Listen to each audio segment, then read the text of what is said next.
primera edición se agotó en su momento, es la editorial Encuentro en la que apareció, pues al final agotó todos los ejemplares, era una tirada modesta, pero como el tema pues sigue de actualidad y en actualidad creciente, se decidió reimprimir y en esa reimpresión yo propuse añadir una serie de capítulos nuevos. ¿Por qué? Pues porque yo durante todo este tiempo, aunque el planteamiento más o menos general es el mismo, pues he ido viendo casos del tratamiento de este tema de la leyenda negra por parte de algunos autores clásicos, por ejemplo, alguna cosa un poco sorprendente en relación a las independencias americanas, como fue el caso de Rufino Blanco Fombona, donde hablaba pues, de algo que yo por lo menos no había leído, y es reconocer abiertamente que en esos procesos también hubo pues, mucho uso espurio de los argumentos, no era todo tan elegante como pudiera parecer, y él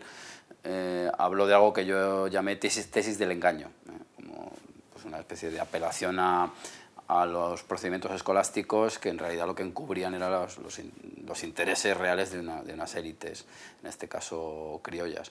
Bueno, pues ese es un capítulo que yo he incorporado en esta segunda edición porque me parecía que completaba esa visión. Luego también, como yo siempre estoy intentando indagar en el origen del rótulo o cuando va cristalizando, encontré también un registro previo al de Emilia Pardo Bazán que me parecía que era interesante añadir. Y bueno, en fin, y también he añadido un capítulo relativo a Giovanni Papini, donde se hace una especie de paralelismo con los enciclopedistas, que se debe a España, dijeron ellos, y bueno, pues él dice lo mismo con respecto a las naciones hispanoamericanas. Y también he añadido otro capítulo relativo a este movimiento casi de actualidad consistente en el derribo y la erradicación de las estatuas de conquistadores, de evangelizadores, que en el fondo pues tienen ese trasfondo negro legendario teñido de indigenismo, que me parece a mí que es, digamos, la vía por la cual la leyenda negra sigue con mayor vigencia. Y bueno, pues era una oportunidad interesante de añadir estas piezas. Se podrían añadir muchas más, y a todo eso pues se sumó un prólogo de Elvira Roca que ha revitalizado en gran medida el tema con ese éxito tan enorme que ha tenido su obra. Sí, en los últimos años es cierto que han aparecido unas cuantas obras que han tenido bastante éxito editorial, firmadas por autores que no pertenecen estrictamente a lo que se llama la academia. Pero, claro, yo creo que no es un pero que haya que ponerles. Lo que hay que hacer cuando uno se acerca a una obra es pues, analizarla y ver el rigor con el cual se ha hecho. Es decir, que si una persona, sin haber pisado un aula de una facultad de historia, pues es capaz de tener un buen manejo de una documentación solvente, es capaz pues, de tener, y eso es muy importante, un prisma desde el cual abordar toda esa información, pues yo creo que la validez es absoluta. E incluso a veces pues, revitalizan los debates ese tipo de autores. La figura de Julián Juderías es muy interesante porque además él, que fue un hombre pues con una habilidad para las lenguas verdaderamente increíble, fue un hombre que viajó en su época, que se ocupó también de muchas de las cuestiones sociales, la trata de blancas, el estado de la infancia, pues es una figura interesantísima, además ligada tanto a la leyenda negra que al morir de bronconeumonía o gripe española, pues parece ser que la propia patología hasta le persiguió. Julián Juderías es muy interesante porque es el que sistematiza, ya había habido otros, como hemos visto, que habían detectado muchos de los aspectos propios de la leyenda negra, incluso pues, desde Quevedo, como hemos visto, a Juan Valera, a Pardo Bazán, a Velasco Ibáñez, pero Julián Juderías es muy interesante por eso, pues porque en su obra pues, toca todos los aspectos, tiene una visión muy amplia de todos los desarrollos de la leyenda negra, y es una figura que yo creo que convendría revitalizarla aún más, porque la labor que hace es enorme y porque todos los que nos hemos acercado a este fenómeno pues tenemos inevitablemente que acudir a él, y porque además, ya lo he dicho, es muy interesante la definición que hace de leyenda negra porque es de plena actualidad. Es decir, más de 100 años después, insisto, lo estamos viendo en estos días, con el trato que en Europa, en algunas partes de Europa se da a España, pues creo que tiene plena vigencia. O sea, que yo creo que es una figura que hay que seguir reivindicando y, en fin, pues leyendo.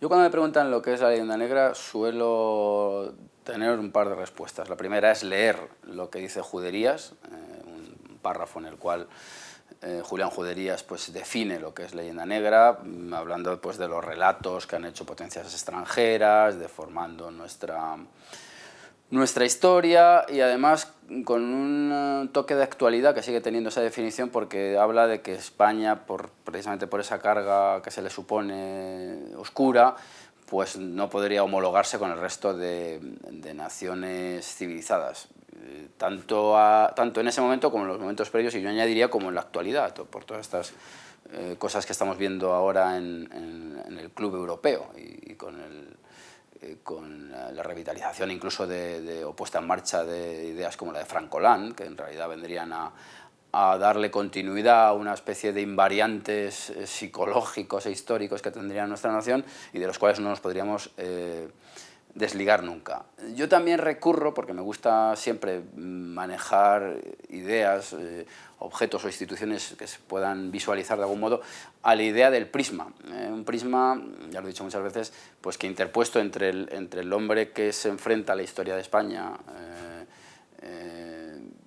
lo interpondría y ese prisma pues obraría unas deformaciones del siguiente modo, que serían del siguiente modo. Los méritos o los logros de la historia de España pues quedarían aminorados, mientras que los errores o los excesos que toda sociedad política comete, y más si estamos hablando de una que procede de una raíz imperial, como es el caso nuestro, pues los errores se amplificarían. Entonces, ya digo, ese prisma sería un distorsionador de la historia de España, pues que nos arrojaría esta especie de caricatura sobre nuestra propia historia, que en cierto modo eso es lo que es la leyenda negra.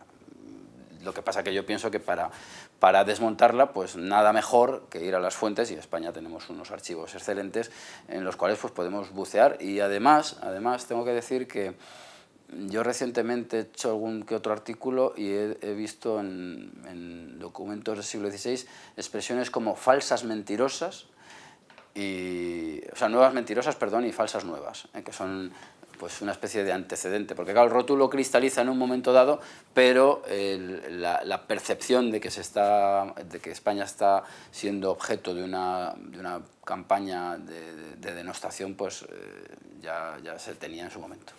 Sí, se ve claramente en muchos autores del siglo XVI y XVII la percepción o la idea muy clara de que se están lanzando pues, acusaciones completamente injustas, exageradas sobre lo que hace España. Lo que pasa es que yo pienso que al estar todavía en pleno funcionamiento la maquinaria imperial, pues no hay tiempo para la reflexión. Aún así, Jiménez de Quesada o Quevedo o incluso Motolinía, por apelar a alguien perteneciente al mundo religioso, son conscientes de que en un momento dado, si no se responde, pues ese tipo de acusaciones acabarán arraigando y acabarán haciendo daño a España, al Imperio Español. Ellos, de hecho, combaten algunos de los aspectos. El Antijobio es una buena neutralización de los argumentos que se han lanzado en contra de los españoles en cuanto a su presencia en Italia. Y pues lo que hace Quevedo es ya una crítica más amplia, y él mismo ya da cuenta de hasta qué punto, si España consiente, más o menos así literalmente él lo dice, consiente a sus hijos a hablar mal de ella, pues cómo va a neutralizar a los que lo hacen fuera de sus fronteras. Es decir, que en su momento sí que se ha percibido este problema, pero se ha infravalorado en muchas ocasiones o incluso se ha asumido con cierta naturalidad. En las comedias de los dramaturgos del siglo de oro es muy común que aparezca un español altanero, fanfarrón, pero bueno, entendiéndolo como que es un mal menor. Claro, todo esto se agudizó en su momento y se asumió y ahora pues es un verdadero problema, entiendo. Bueno, vamos a ver, la cuestión de las élites es muy compleja, pero es cierto que muchos de los movimientos ideológicos se mueven en ámbitos muy pequeños. Es decir, si uno se para a analizar quiénes promueven los procesos revolucionarios americanos, que luego cristalizan como naciones políticas soberanas, son grupos pequeños, son grupos, en este caso, urbanos, criollos y burgueses. En el caso de España, pues, o en el caso peninsular, si se quiere, pues también los debates se mueven en círculos de un radio limitado. Y eso ocurre incluso hoy en la actualidad. No podemos obviar el hecho de que muchas de las ideas que luego acaban calando en el común, pues proceden casi de pequeños laboratorios, ¿no?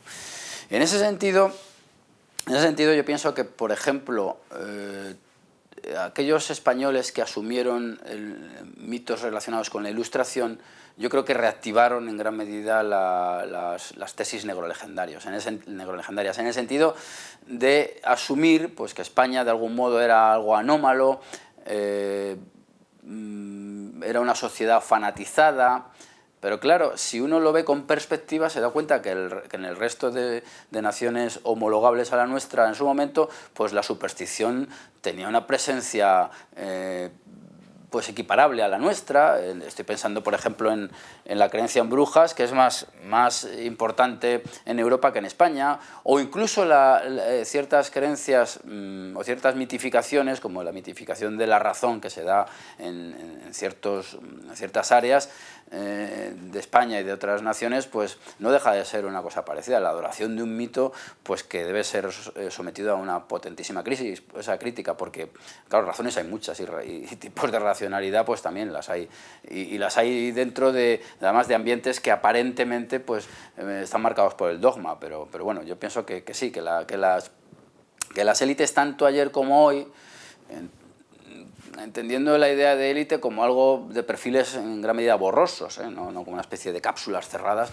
pues yo creo que esas élites han tenido unas responsabilidades enormes, y puesto que las han tenido en el pasado y se han llevado a los resultados que hoy conocemos, yo creo que los que pertenezcan a ellas en la actualidad, pues esperemos que tengan más tino.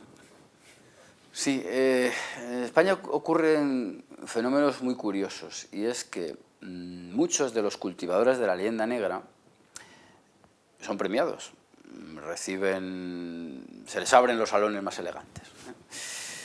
Y es sorprendente porque si la leyenda negra, digamos que vendría a dar cuenta de una sociedad absolutamente cerrada e intolerante, que esos son digamos, los adjetivos que estamos empleando todo el rato en esta entrevista, claro, no encaja eso nada bien con el hecho de que esos señores que denuncian esas cosas reciban los parabienes y los premios de esa misma sociedad. Claro, eso nos llevaría a volver a pensar en la idea de que todo se mueve en unos círculos muy pequeñitos, ¿no? En unos círculos exclusivos, pues que estarían despojados de esta carga negrolegendaria que aplastaría al resto de la población, y que, bueno, pues una especie de iluminados pues han sido capaces de despojarse de este yugo, y quizá por sus conexiones con otros países o con otras ideologías, pues podrían tomar cierta distancia con respecto al resto de sus compatriotas. Claro, eso encaja muy mal con lo que creemos que es lo mínimo que se le puede exigir a una sociedad, que es la posibilidad de ascenso social. Y además es que en España, históricamente, la posibilidad de ascender en la escala social se ha dado en multitud de ocasiones. Todos sabemos que gente de extracción muy humilde, integrada, por ejemplo, en estructuras eclesiásticas o religiosas, pues ha conseguido llegar a puestos muy destacados. En fin, que son contradicciones que en algún momento habría que intentar resolver. Bueno, la idea de que la leyenda negra surge en Italia es una tesis que sostuvo en su momento Sverker Arnoldsson. Me parece que, bueno, tiene bastante fundamento, en el sentido de que allí se acuñan ciertos estereotipos que persiguen al español luego a lo largo de los siglos. Pues un español, no solamente esos que son casi caricaturescos, de los cuales hemos hablado, es decir, la idea de pues una especie de fanfarrón mujeriego, altanero, orgulloso, engolado, que eso pues yo creo que no sería muy grave, sino que en Italia, con motivo de acontecimientos como el saco de Roma, pues ya se fija la idea de un español pues violento, aun cuando todos sabemos que las tropas que hicieron aquellas cosas pues no eran en exclusiva españolas, incluso el español era minoritario en ellas. Pero claro, el tercio español, que luego va subiendo hacia el norte de Europa, pues se identifica con soldados puramente españoles. Y claro, sobre ellos recae pues toda una imagen de violencia extrema y de codicia y de otra serie de taras, ¿no? Aparte de eso, en Italia también se percibe al español como un individuo de una religiosidad dudosa, de una pureza racial discutible, cosas además que tienen lógica porque bueno, pues en España sabemos la cantidad de conversos que hubo, la cohabitación, yo no diré que aquello fue una Arcadia feliz como otros pretenden al calor de la convivencia entre culturas, pero hubo una convivencia con otros grupos, con otros colectivos raciales que produjo una mezcla que además yo creo que es uno de los productos más interesantes de la hispanidad, el propio mestizaje que además se dio sobre todo en el Nuevo Mundo. Bueno, pues esos dos factores, el de una sociedad violenta y codiciosa a la vez que pues de un cristianismo tenue bajo el cual se podían ocultar otro tipo de prácticas, pues configura en gran medida lo que serán luego los grandes temas de la leyenda negra. Y en ese sentido, sí, yo creo que en Italia, como mínimo, están las semillas de lo que luego pues, se expandirá enormemente en Países Bajos, o en Inglaterra, o en Francia en su momento. Bueno, la expulsión de los judíos, claro, es un tema pues, tremendamente polémico, que viene acompañado luego pues, de componentes míticos también. El mito de Sefarad sigue funcionando, el mito de las famosas llaves. Pero lo cierto es que no todos se fueron, muchos se quedaron e incluso algunos otros regresaron cuando las condiciones fueron propicias. Si uno analiza incluso la composición de las expediciones y de las campañas de conquista americanas, se dará cuenta de que hay una presencia no precisamente anecdótica de judíos. Es decir, hay un componente de este colectivo que por la vía de la conversión pudo integrarse pues, en ese nuevo mundo que además ofrecía unas posibilidades diferentes y una forma incluso de romper con el pasado peninsular. Eso por lo que respecta a una de las vías de salida. Pero es que además en España muchos de ellos, bueno, y con respecto a esto del Nuevo Mundo no hay más que hablar de Pedrarias Dávila, por ejemplo, para ver que hay unos hilos directos entre conversos y conquistadores, pero bueno, fueron otros muchos. Pero luego en España pues se insertaron en la sociedad muchos de los que tenían raíces judías y en unos ámbitos bastante interesantes, con ciertas limitaciones, eso tampoco hay que olvidarlo, pero son las condiciones estamentales de la época, las limitaciones eran para muchos tipos de colectivos, y se me está ocurriendo, por ejemplo, Pedro Sánchez de Acre, que lo ha estudiado a Tirana Guerrero, pues es un señor además cuyos apellidos le delatan, el de Acre, pues que se inserta nada menos que en las estructuras catedralicias de Toledo, que se configura además pues como una especie de capital paralela española de atmósfera eclesiástica.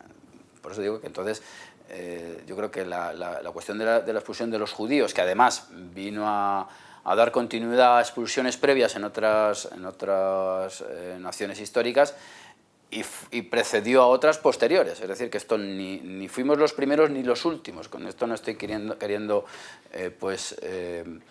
elogiar la medida, pero lo que sí que es cierto es que de excepcionalidad, que es uno de los atributos de la leyenda negra, nada.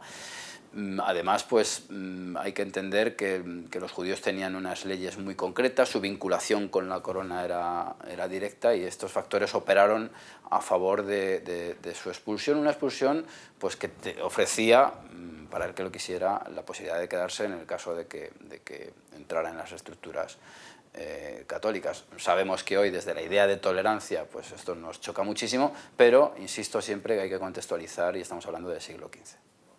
Bueno, la Inquisición es otro de los temas negrolegendarios, un tema además pues muy literario, muy cinematográfico. Yo en el capítulo que le dediqué pues lo empecé con las famosas frases que incluye Edgar Allan Poe, ¿no? Con respecto al pozo y al péndulo.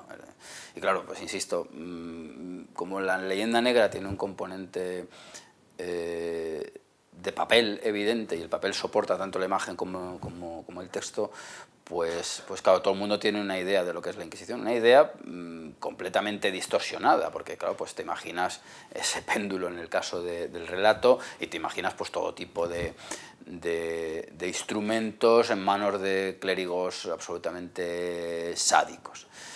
Bueno, sabemos que no es así, sabemos que la Inquisición pues era un tribunal mucho más garantista que los tribunales de la época, los tribunales civiles clásicos de la época. Era un tribunal de la fe, era un tribunal pues que perseguía a aquellos que judaizaban, no a los judíos, cuidado, porque esto también es muy importante decirlo.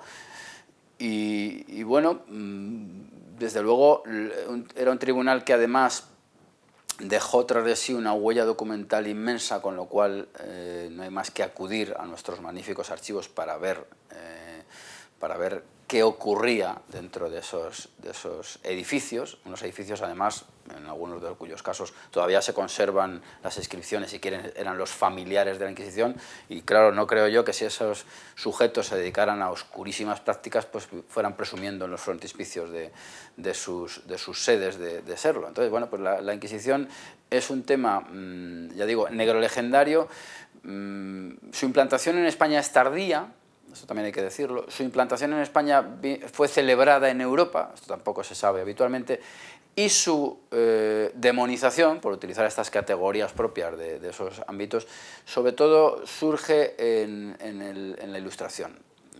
En la Ilustración pues, es cuando España sufre un proceso de distorsión de su imagen, si se quiere, y es ahí pues, donde es muy operativa la idea de una Inquisición pues, en manos, por supuesto, de un clero dedicado a lo que ya hemos visto, y que la crítica de este clero se hace desde posturas a menudo radicalmente anticlericales, con lo cual pues, la ocasión de distorsionar y de exagerar los procesos inquisitoriales y la propia institución pues era absolutamente propicia. Una vez más es un español, Llorente, el que les da combustible a aquellos que quieren cultivar pues esta imagen de una España pues casi invivible, porque si nos creyéramos que aquel ambiente, que aquella atmósfera era tan asfixiante, difícilmente se podría vivir dentro de nuestras fronteras. Y vemos que es al contrario, que muchas personas vinculadas a algunas de las cimas de nuestra literatura pues eran familiares de la Inquisición. Entonces, bueno, pues sabemos que es difícil desterrar esta imagen, pero convendría, y ya hay trabajos al respecto bastante interesantes, convendría como mínimo pues intentar introducir el bisturí con mayor precisión cuando uno analiza este tipo de instituciones. Claro, España pues, pasa por ser una sociedad absolutamente intolerante. Lo que ocurre es que una vez más, si uno se acerca verdaderamente a las fuentes, pues se da cuenta que la idea de tolerancia además es una idea muy moderna. La idea de tolerancia es una idea muy moderna que además, como decía, bueno, tolerar es ofender, eso vaya por delante. Pero claro, si de tolerancia se habla, pues España es mucho más tolerante que muchas de sus homólogas europeas. No hay más que pensar pues, en los problemas que han tenido siempre los católicos en algunos territorios del Reino Unido, No hay más que pensar cómo lo han pasado los irlandeses, no hay más que pensar esa ruptura interna en gran medida que ha sufrido Alemania durante siglos, en esas oposiciones que ha habido entre católicos y protestantes, o en la famosa Suiza, que nos parece el colmo de la tolerancia precisamente por su afición a celebrar referéndum, pues como allí también las hogueras han quemado carne humana. En fin, yo creo que ese es otro de los tópicos habituales que se maneja fuera de nuestras fronteras, pero sobre todo, y esto es lo lamentable, yo en esto quiero insistir, dentro de la sociedad española pues hay esta idea asumida pues, de que somos unos individuos absolutamente cerrados a cualquier otra opción, cuando es, yo creo que justo al contrario, justo al contrario. La figura de las casas es fundamental. La figura de las casas es fundamental porque él propicia en gran medida la controversia de Valladolid, y en ese caso pues hay que agradecerlo. Es ahí donde se discute y se fija la posición con respecto a la población americana. Yo creo que lo que ocurre en Valladolid a mediados del siglo XVI hay que conectarlo con lo que ocurre a finales del XVIII, principios del XIX, por supuesto, sin descartar la influencia que tienen los intereses espurios y de algunos colectivos muy concretos, algunos individuos muy concretos, pero desde luego sí que es cierto, y gente como Otto Carlos Stoetzer lo ha demostrado, las independencias americanas están muy sujetas al canon escolástico, que es el que se pone a funcionar en Valladolid, con la presencia en esos debates de Fray Bartolomé. Claro, Fray Bartolomé participa ahí, pierde en el sentido de que la conquista no se detiene, sino que se reajusta legalmente.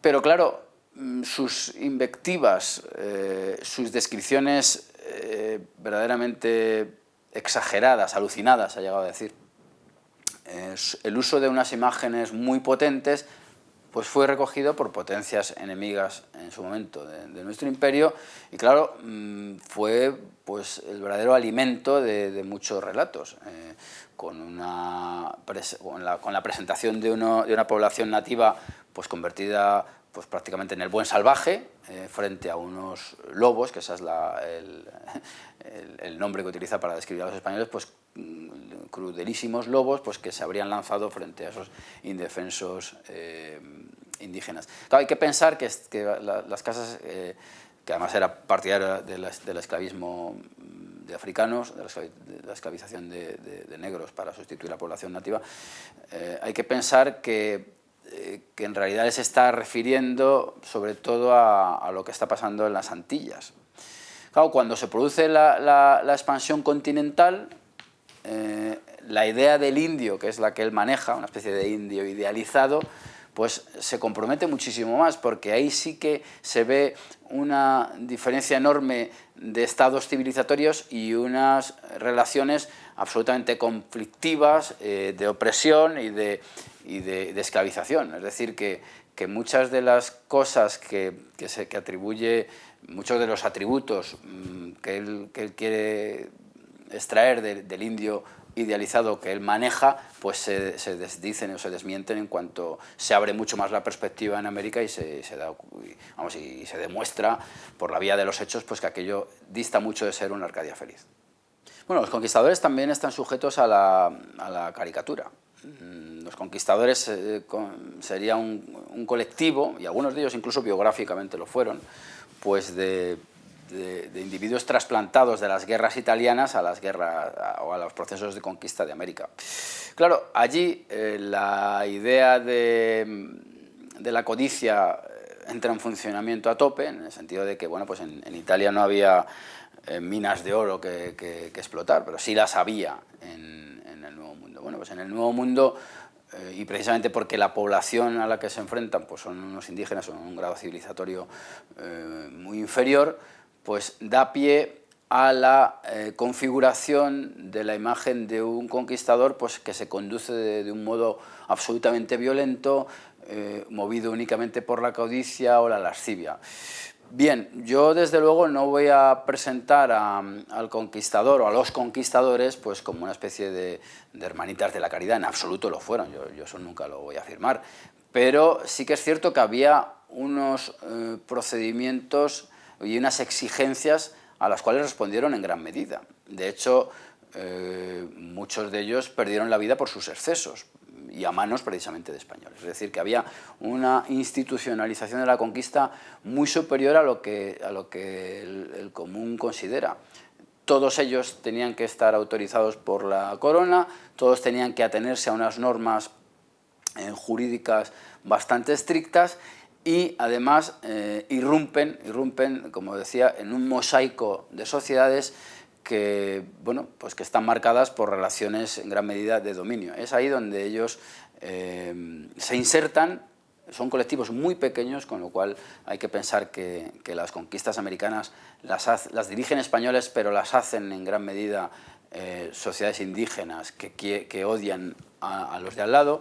Hay que pensar también que muchas sociedades, muchas naciones étnicas indígenas desconocen por completo la existencia de otras más allá de las vecinas, es decir, que la idea de América ellos no la pueden tener, la idea de los propios límites no se tiene, y bueno, pues todo eso lo van haciendo conquistadores que iban acompañados siempre de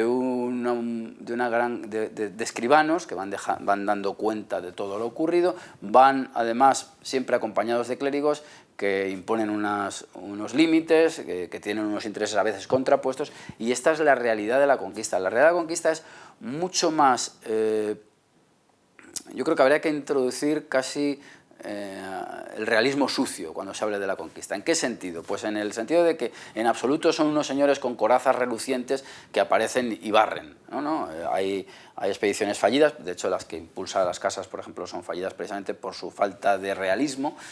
Y ya digo que la irrupción de estos españoles pues llevó aparejada pues mortandad por parte de ellos, llevó aparejada expediciones fallidas, catastróficas, incluso enfrentamientos internos, y en absoluto pues es la idea que se tiene, ya digo, casi de una cinematografía de brocha gorda que lo presenta pues como una especie de vencedores por decreto. Se venció, por supuesto, es lógico que se venciera porque se tenía una tecnología superior, unos conocimientos tácticos, que eso no se ve pero está ahí, superiores.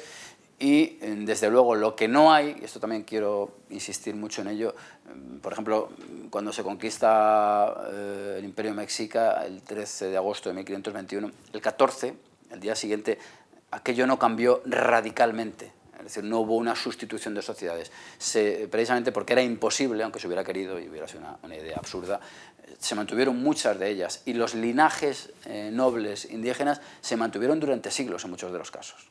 Eso creo que es muy importante decirlo, incluido incluso el de Moctezuma, para dar más señas.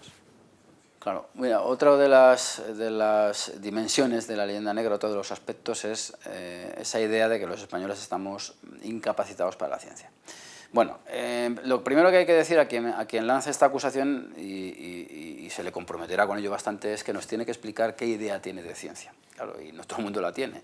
Claro, uno piensa en la ciencia en una serie de laboratorios donde unos hombres con bata blanca pues están haciendo sesudas operaciones. Bueno, bien, pero es que la ciencia se dice de muchas formas, y la ciencia arranca después de la puesta en marcha de muchas técnicas y de la aportación, por ejemplo, a los laboratorios de muchos objetos y materias, por decirlo así rápidamente. Bueno, pues a la ciencia, a lo que se entiende vulgarmente como ciencia, contribuyó enormemente el Imperio Español, porque precisamente desde América vinieron muchos de los productos que favorecieron pues, el estudio. Estoy pensando pues, en componentes propios de la mineralogía, de la botánica, en técnicas muy importantes relacionadas, por ejemplo, con la minería, pero, por ejemplo, también con la navegación, que involucran también aspectos relacionados con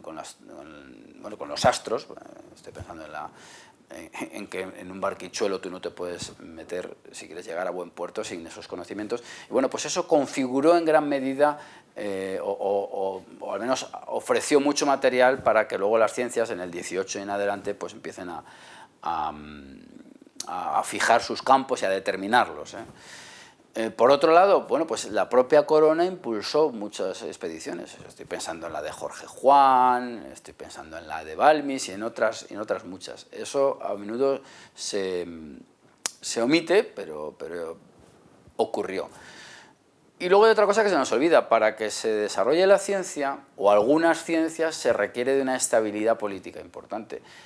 No olvidemos que, por ejemplo, en el 19 España sufrió varias guerras civiles, estoy pensando en la península, pero que desde finales del 18, principios del 19 sobre todo, pues América vivió los procesos revolucionarios y claro, pues ahí probablemente lo que había que hacer era otro tipo de... O sea, el interés estaba en desarrollar otro tipo de actividades bélicas, actividades diplomáticas, eso también supuso un freno. Pero vamos, yo quiero resaltar el hecho de que, bueno, expediciones como la del Cano verifican teorías como la de la esfericidad de la Tierra, y eso no se nos debe olvidar. La búsqueda de nuevos territorios conllevó el descubrimiento de muchas partes de la realidad que nos rodea, y en ese sentido pues creo que la contribución de España es absolutamente inequívoca. Por otra parte también hay que decir otra cosa. Cuando se habla de ciencia parece que se alude a un lugar muy concreto. Bueno, las ciencias son fogonazos que surgen, o los descubrimientos científicos, en determinados momentos y en determinadas sociedades. Es decir, que cuando aquí también nos metemos en otro de los mitos, el mito de Europa. Bueno, las ciencias no florecen en Europa, florecen en determinados ambientes de algunos puntos de la Europa. ¿Qué se debe a España? Bueno, esta es una pregunta bastante graciosa, porque efectivamente nos remite a los Monty Python con respecto a Roma. Eso casi sale como una respuesta pavloviana, ¿no? ¿Qué se debe a España? Hombre, pues el descubrimiento de América me parece que no es peccata minuta. Claro, y es que es el descubrimiento, porque esas tierras quedan incorporadas en mapas. Es decir, y se va y se vuelve a ellas. Lo digo con respecto a otros supuestos descubrimientos previos. Bueno, pues, ¿qué se debe a España? Pues la configuración nada menos que de una gran parte del orbe, del planeta, una configuración de carácter institucional que deja una huella sobre el terreno enorme, como son pues las ciudades españolas en Hispanoamérica, unas ciudades que se mantienen todavía, que permiten la civilización, en el sentido casi etimológico del término, de los naturales, la implantación de unas estructuras políticas y religiosas que, claro, por supuesto que vinieron a sustituir a otras, pero que desde luego son el origen, eso es la tesis que defendemos, de las actuales naciones hispanoamericanas, con las cuales, pues, a pesar de las polémicas propias de la vida política entre sociedades políticas diferentes, pues tenemos nexos potentísimos. Uno de ellos es el idioma. Y con el idioma en el cual se está desarrollando esta entrevista, pues uno puede moverse casi de norte a sur por el continente americano. Bueno, pues se debe eso, nada menos, se debe eso. Y se deben, pues, ocasiones importantes, como el hecho de que al rebufo de los caminos abiertos por los españoles, pues discurren algunos de los desarrollos de sociedades, pues por ejemplo como la inglesa, aunque no lo quieran reconocer, claro, porque ellos azuzaron las independencias con intereses absolutamente espurios. Se debe también algunos de los... Quiero decir, la deuda también la tendría Estados Unidos para con nosotros, porque, por ejemplo, es muy curioso ver cómo Jefferson ya pone en su momento los ojos en Cuba, y Cuba siempre es el objeto de deseo americano, y él dice algo así como, bueno, tendrá que caer como fruta madura, pero está en las mejores manos, que serían las manos españolas. En ese sentido, pues yo creo que, insisto, por ejemplo, también se debe gran parte del desarrollo de un mercado internacional. Estoy pensando en el galeón de Manila. No olvidemos que Filipinas era parte del virreinato de Nueva España y que era la plataforma desde la cual hubo alguna tentativa, algún proyecto incluso pues de de la conquista de China. Cortés incluso maneja esta idea, una idea pues quizá fuera de escala en su momento, pero bueno, da cuenta de hasta qué punto la idea de esfericidad se tiene muy presente, la idea de que se puede navegar en dos sentidos con respecto a esa bola, ¿eh? Y bueno, pues esa ruta comercial que aporta a España, pero también a Europa, muchos de los materiales que permiten el crecimiento del capitalismo, pues se hace gracias a España. Entonces, ¿qué se debe a España? Pues se debe muchísimo. Lo que pasa que, bueno, pues lo fácil es, desde posiciones muy narcisistas, distanciarse de todo ello, fijarse en los errores y omitir los logros, que no otra cosa es la leyenda negra. Pues bueno, pues a España se deben muchísimas cosas y además, aunque yo he dicho pues que Inglaterra y otras potencias pues aprovecharon, Holanda por ejemplo, aprovecharon o saquearon, ¿no?, de algún modo intentaron instrumentalizar la plataforma hispánica para objetivos comerciales, bueno, ¿qué se debe a Inglaterra? Se puede decir. Pongamos en la balanza esos debes y veremos cuál es la que pesa más. Sí, la hispanidad tiene un lastre con la leyenda negra. Hay que pensar que la actual España pues es también un producto de aquel imperio, como son otras naciones, ¿no? Claro, y si en España pues el individuo que ha asumido la leyenda negra se flagela, nunca mejor dicho, pues con el hecho de pertenecer a una sociedad pues cuya institución representativa pudiera ser la Inquisición. Claro, lo que ocurre en Hispanoamérica es que una vez terminados o casi en la finalización de los procesos de independencia, se empieza a construir una ideología nacional que en muchos casos pone entre paréntesis la pertenencia al Imperio Español. O sea, casi es son nada menos que 300 años pues, que habría que arrojar al basurero de la historia. Entonces, lo que se hace es dar una especie de salto mortal, a mi juicio así lo podemos catalogar, vinculando a los hispanoamericanos del 19 con las sociedades prehispánicas. Yo creo que eso no se sostiene de ningún modo, pero sí que es cierto que ha calado y que se sigue cultivando por la vía del indigenismo, ¿eh?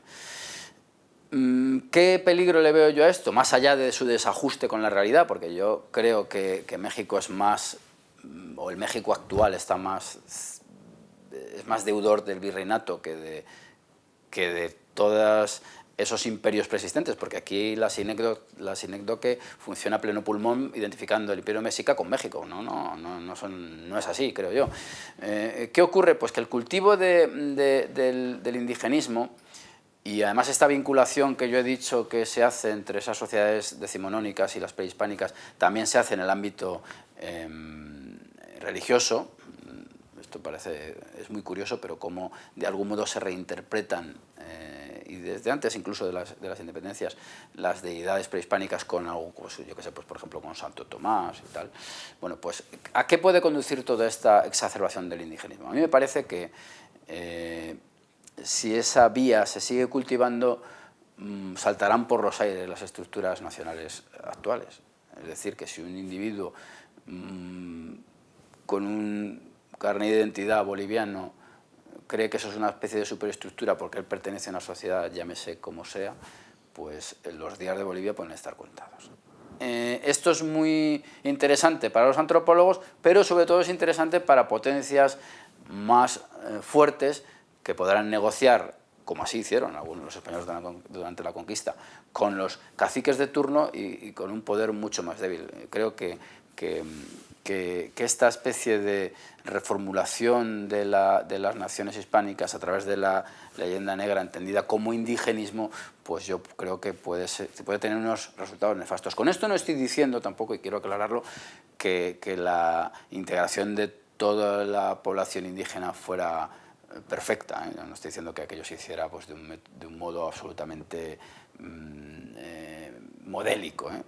Pero me parece a mí que solo por la vía de las instituciones nacionales, de estas sociedades que en realidad cumplen aquello que las casas quería, en el sentido de que den lugar a unas sociedades civilizadas, pues, bueno, pues Ahí está el problema. Si se desatiende a todo este tipo de cuestiones, pues otros vendrán que se quedarán con aquel patrimonio, privilegiando probablemente a determinados colectivos elitistas de esas pequeñas nacioncitas. Bueno, yo una vez he defendido que los colectivos independentistas españoles tienen un cierto toque indigenista. ¿En qué sentido? Pues en el sentido de que si en Hispanoamérica vemos que se trata de poner entre paréntesis la pertenencia a la época virreinal, por decirlo directamente, es muy curioso cómo, por ejemplo, en las Vascongadas se cultiva continuamente lo arcaico, lo folclórico, cosa que es muy curiosa porque precisamente los vizcaínos, que así se les llamaba en su momento, pues claro, hasta el propio Cervantes dice, bueno, ¿habrá algún secretario que no sea vizcaíno? Hombres de religión de aquellas tierras, pues a mansalva, conquistadores a mansalva. Es decir, la integración de los vascos, por ejemplo, en la conquista de América, pues es total.